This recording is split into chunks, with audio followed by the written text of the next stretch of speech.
Hey you guys, so I'm really tired, but I want to get this video done. For some reason, I'm not able to really talk properly right now, but I want to get it done, so I'm gonna just do it now. I get this question from a lot of people in various versions and with various backgrounds, and obviously my answer is not going to be entirely applicable to everyone. I want to make some definitions clear though.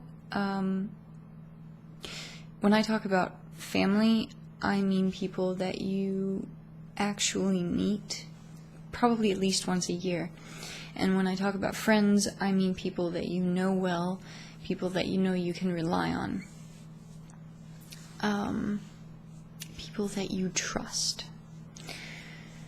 So it's not everyone that's in your phone book or on your Facebook. It's a much smaller group than that. I separate the two definitions with the somewhat bad labeling, the neurotypical definition and the Aspie definition. The neurotypical one being everyone that's in my phone book is like a really good friend and BFFs and all that, and the Aspie definition is more a very tight-knit group of people that you really trust. So we're going with the Aspie definition in this video.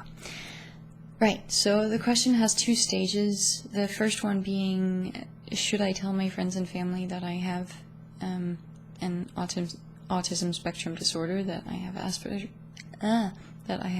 Asperger's. See, I told you I can't talk. And should I tell my friends and family that I have this diagnosis, or that I suspect that I am on the spectrum? And the second stage of the question is, how do I tell them? Which, oddly, is the less tricky part. So, first off, should you tell them? Generally, I say yes, you should. But there are, of course, exceptions, especially with family. Because you don't choose your own family. So you might be surrounded by a bunch of people who think that mental disorders don't exist, or that they're a sign of weakness, that any sort of social problem is a sign of weakness. And if you have a family that consists of people like that, consider not telling them, even though it's really uncomfortable to walk around with this knowledge that you have a specific syndrome, that you have this diagnosis, and then not to tell people. That can be really uncomfortable. But if you don't have the choice to get out of that situation, or if you don't want to cut contact with some of these people, then consider not telling them. But especially friends will consider it a sign of trust that you tell them, and they will appreciate that. So that's good. When we get to the area of coworkers and bosses and stuff, that's a lot more tricky, and I don't actually know how to respond to that because everybody's situation is so different. For me personally, I am very open about it, and my boss knew before I was hired.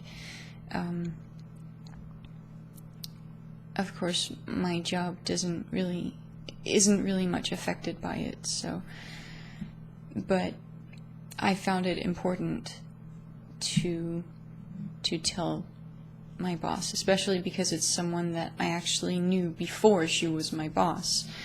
I found it important to say, like, sometimes I have really bad periods, I have depressions, so sometimes I'm not going to be able to go to work as much. And luckily, by some wonderful coincidence, my workplace is able to actually work with that and accept it. And yeah, I'm insanely lucky. I don't know. I don't know with anyone else. And please don't try to make me respond to it, because it's a really big I don't know. On to how do you tell people? How do you tell friends and family? I have never really had a bad experience, and I never actually had to tell my family myself, because my mom did that for me, actually without telling me first. So it was kind of like I got the diagnosis and then suddenly everyone just knew, which also meant that I didn't have to deal with some of the bad reactions that came from my family, but I will still get into it. Anyway, with friends, I've always told them myself, and it's never actually gone badly, and I think it's because I have a certain way of telling them. It works really, really well for me, and I think that it generally works. I sit down one-on-one with them, probably in a situation where we're gonna watch a movie together, we're just hanging out, it's casual. I don't make a big deal about it, ever. I will tell them in a casual manner. I never raise my voice. I'll say something like, by the way, I think that you should know this about me because I consider you a friend. I have Asperger's syndrome, and it is a mild form of autism, sort of. It's on the same spectrum, but there are some differences. But I say this because, for some reason, which actually makes sense because the autism diagnosis was around before, more people will know what autism is than will know what Asperger's syndrome is, so I just try to give them something to relate it to. Moving on, I will say something like, usually if I do something in a social situation that's a little bit weird, a little bit quirky or unexpected, then this will most likely be the reason. And either they will react to that with like, oh, I never knew, or they'll be like, oh, so that's what happened this and this and that time with that. And generally it will be because of that. So yeah, and I will keep it very short because I don't want to push too much information on them. I just want to sort of tell them very briefly what it is. Keep it down to less than 5 minutes. And finish by saying that this is what I do anyway. I say that if you have some questions, then just let me know. Ask me and I'll try to answer your questions as well as I can. And if you don't really have any questions or don't want to hear about it, then that's cool. And it really, really is. I have friends that have asked a ton of questions, and I have friends that have asked like 1 or 2 questions throughout our entire friendship.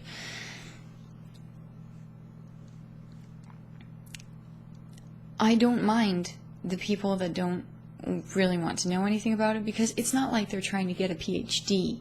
They're just my friends, and they like me for me, and they get to know me rather than the spectrum as a general thing. So they get to know my certain quirks, and will occasionally ask, oh, is this because of Asperger's? And I will say, yeah, that's what's going on. And they'll be like, okay, we'll figure something out. And generally it's just very casual and very devoid of drama. And I keep it that way. I make an effort to never raise my voice when talking about it. I make an effort to try to calm others down if they seem to be reacting strongly to it. I'll just be like, it's no big deal. I just want to tell you.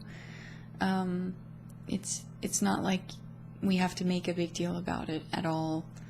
Just calm down. It's cool. Which also usually works.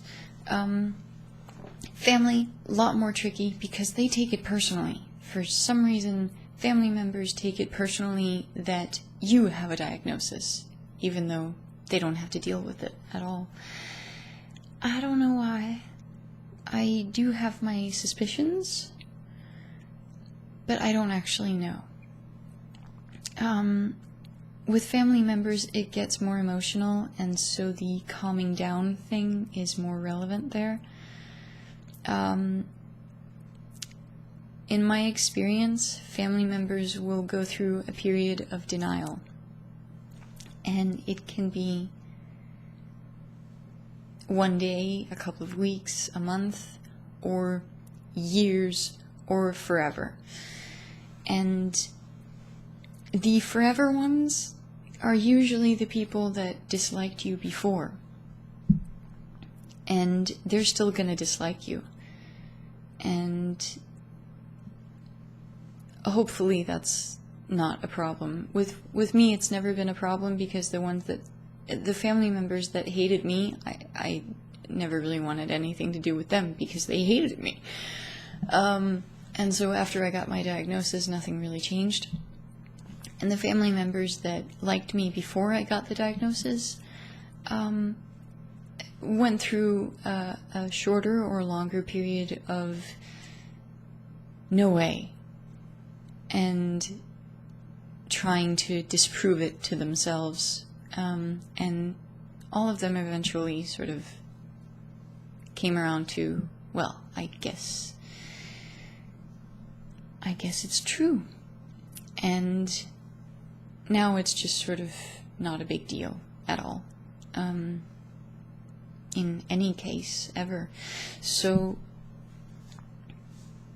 yeah, like I said, generally tell them, but with the ones that you know have strong opinions towards it, like the ones I mentioned, you may want to consider not telling them. And that shouldn't, well, it might be a problem for you, and so in that case I would also consider not keeping too much contact with them when it's possible. But of course that's up to the individual. For me, it would be a problem having someone around that I couldn't share this with, especially because I'm so public about it. But yeah, that's it. And yeah, if you feel like I missed something, or you want to ask something more specific in this area, just comment and I will try to answer. Obviously, I don't always have time to do that all the time, so be patient and maybe consider that I answered your question in a previous video sometime, so go back and check. And yeah, that's it for now, I guess. In other news, I may be annoying a lot of you with videos of puppies in May and June, and if you are very annoyed at puppies, don't watch the puppy videos. And if you like puppies, watch the puppy videos. And that's just really it. I have this very strong stance that if you don't want to watch a video, don't click it.